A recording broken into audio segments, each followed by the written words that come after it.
L'environnement macroéconomique, il est volatile aujourd'hui et présente certainement des risques et des défis. Mais notre confiance à long terme dans l'Europe, elle demeure intacte parce que l'Europe présente vraiment des atouts essentiels aux yeux des investisseurs. Et nous continuons d'ailleurs d'y investir le capital de nos investisseurs, essentiellement de façon thématique. On a une conviction forte sur des sujets tels que la transition énergétique, les sciences de la vie ou la logistique, qui sont autant de thèmes sur lesquels nous nous concentrons maintenant depuis plus de 5 ans.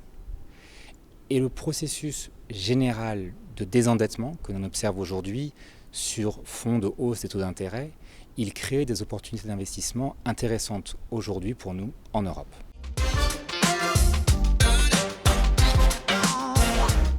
Alors la France est un de nos 3 marchés clés en Europe et on y investit maintenant depuis près de 20 ans.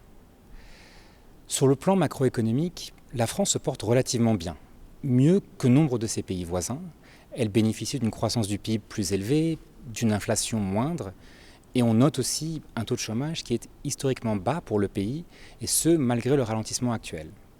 Mais au-delà de ces statistiques macroéconomiques, on distingue aussi d'autres indicateurs qui sont encourageants pour le pays. Parmi les pays de l'Union européenne, la France est aujourd'hui celui qui compte le plus d'entreprises dans le top 100 mondial en termes de valeur boursière. C'est aujourd'hui aussi le premier bénéficiaire d'investissements directs étrangers en Europe. Et la France est en passe de devenir l'un des principaux producteurs de batteries électriques en Europe grâce à une planification accélérée et un approvisionnement énergétique à faible teneur en carbone. Et c'est vraiment cette combinaison entre un environnement économique incertain et des tendances structurelles, qu'elles soient démographiques ou technologiques, qui sont favorables, qui créent des opportunités d'investissement attractives pour nous en France aujourd'hui.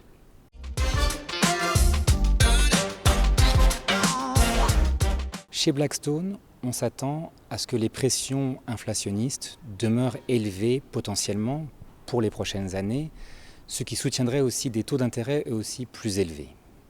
Dans ce contexte, les valorisations financières sont en train de s'ajuster et ce que recherchent les investisseurs, c'est vraiment une couverture, une protection contre l'inflation. Et dans ce contexte, les marchés cotés, ils sont aujourd'hui un peu limités en termes de liquidité et de valorisation boursière.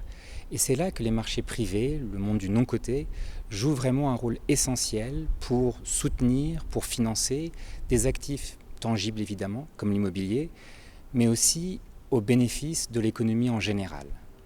Et ce qui distingue vraiment le monde du capital privé, c'est cette capacité à penser à long terme et à vraiment travailler directement avec les équipes de gestion de nos sociétés en portefeuille, aussi pour créer de la valeur sur le long terme. Et ça, c'est aujourd'hui très difficile à faire sur les marchés cotés.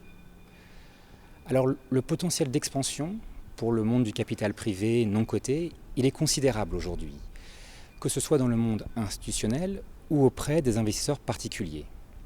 Pour vous donner un simple ordre de grandeur, les investisseurs particuliers, ils investissent aujourd'hui tout juste 1% de leur patrimoine et de leur épargne dans les actifs alternatifs, illiquides, non cotés, alors qu'on parle de plus de 20% pour les investisseurs institutionnels.